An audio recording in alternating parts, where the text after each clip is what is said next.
بسم اللہ الرحمن الرحیم۔ السلام علیکم ورحمۃ اللہ تعالی وبرکاتہ۔ امید کرتا ہوں آپ ٹھیک ہوں گے، آپ کی طبیعت صحت ٹھیک ہوگی۔ دوستو، آج کی اس ویڈیو کے اندر میں آپ کو بہت بڑا جو ہے وہ آج کے دن کا راز بتانے والا ہوں۔ اس دن کے بارے میں قرآن پاک میں کیا فرمایا گیا ہے، حدیث پاک سے کیا ثابت ہے، صحابہ نے اس کے بارے میں کیا فرمایا، تابعین نے کیا فرمایا اس ڈے کے بارے میں۔ عام طور پر دنیا داری کے لحاظ سے اس ڈے کو جو ہے محبوب ڈے کہا جاتا ہے، معشوق ڈے کہا جاتا ہے، عاشقوں کا ڈے کہا جاتا ہے۔ یعنی اس ڈے کو یہ خاص ڈے مقرر کیا گیا ہے کہ پہلے جو تھی وہ بے غیرتی، بے حیائی، بے شرمی چھپ چھپ کے کرتے تھے، لیکن اس ڈے کو، اس بے حیائی، بے شرمی، بے غیرتی کو جو ہے وہ اوپن کرنے کے لیے اس ڈے کا استعمال کیا گیا۔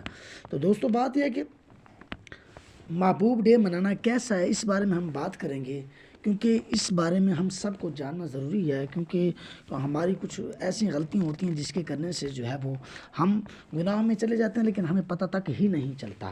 تو دوستو، محبوب ڈے منانا کیسا ہے، قرآن پاک سے میں آپ کو بتاؤں گا کہ قرآن پاک میں اس کو جائز قرار دیا گیا ہے یا ناجائز قرار دیا گیا ہے، یا حرام قرار دیا گیا ہے، یا مکروہ قرار دیا گیا ہے۔ اگر جائز قرار دیا گیا ہے تو وہ کس حد تک جائز قرار دیا گیا ہے، حرام قرار دیا گیا ہے تو وہ کس حد تک حرام قرار دیا گیا ہے، اگر مکروہ قرار دیا گیا ہے تو مکروہ تحریمی قرار دیا گیا ہے یا مکروہ تنزیہی قرار دیا گیا ہے۔ مکروہ تحریمی جو ہوتا ہے وہ حرام کی ایک جز ہے، اس کو کہتے ہیں مکروہ تحریمی۔ مکروہ تنزیہی جو ہوتا ہے اس سے بچنا ہوتا ہے، کوشش کی جاتی ہے اس کام سے بچنا، جیسے کہ برتن میں سے اگر بوتل میں پانی ہے یا جگ میں پانی ہے تو اس کو منہ لگا کر، ڈائریکٹ منہ لگا کر پانی پینا، یہ مکروہ جو ہے وہ تنزیہی ہے، ایسے کام سے بچنا چاہیے۔ اور جو ہے مکروہ تحریمی، یعنی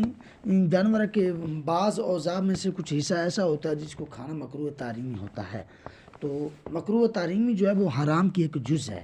جس ایک لائن ہے، ایک جز ہے، اس کو حرام کے کیا مقام کیا جاتا ہے۔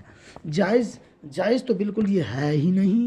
بالکل یہ جائز نہیں ہے کہ اس ڈے کو جو ہے دو محبوب، ایک عاشق اپنی معشوق سے ملے یا دونوں پیار کرنے والے آپس میں ملیں، کیونکہ اس میں جو ہے وہ اس ڈے کو اس نیت سے رکھا گیا کہ کیونکہ آقا علیہ الصلوۃ والسلام کا فرمان مبارک ہے، انما الاعمال بالنیات، تمام اعمال کا دار و مدار نیتوں پر ہوتا ہے۔ کیونکہ اس ڈے کو خاص مخصوص محبوب ڈے اس لیے رکھا گیا کیونکہ پہلے لوگ جو تھے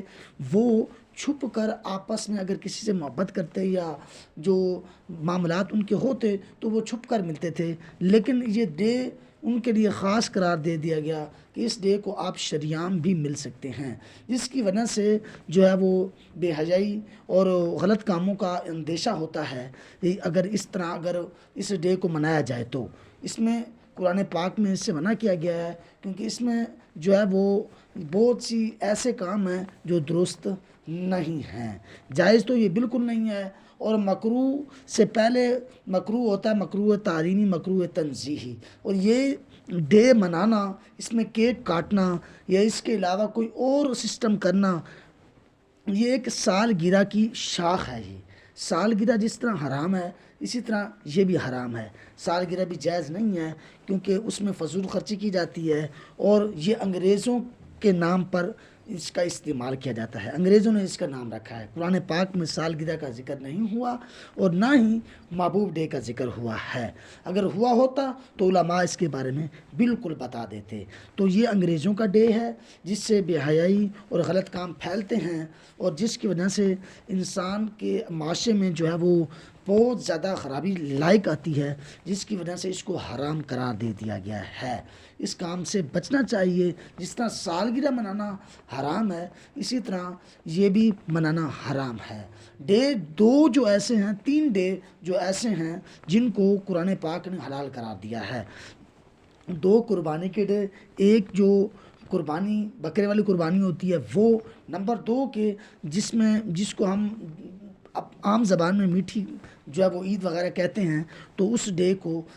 یہ 2 ڈے منانا، یعنی رمضان شریف کی عید مبارک اور قربانی کی عید مبارک منانا یہ جائز ہے۔ اس کے علاوہ یہ محبوب ڈے لگا لیں یا سالگرہ لگا لیں، یہ بالکل جائز نہیں ہے، یہ حرام ہے، قرآن پاک نے اس سے منع کیا گیا ہے، کیونکہ اس میں جو ہے وہ کام کیے جاتے ہیں جو شریعت کے لحاظ سے درست نہیں ہے، قرآن پاک کے لحاظ سے درست نہیں ہے، جس میں نسلوں کا خراب ہونے کا خدشہ ہوتا ہے، جس میں جو ہے وہ کو معاشرے کا تختہ الٹنے کا خطرہ ہوتا ہے، جس کی وجہ سے اس سے منع کیا گیا ہے۔ نہ کسی حدیث سے یہ ثابت ہے یہ ڈے منانا، اور نہ ہی قرآن پاک سے ثابت ہے، نہ ہی کسی صحابہ سے ثابت ہے، نہ ہی تابعین سے ثابت ہے، نہ ہی کسی بزرگ سے ثابت ہے۔ تو دوستو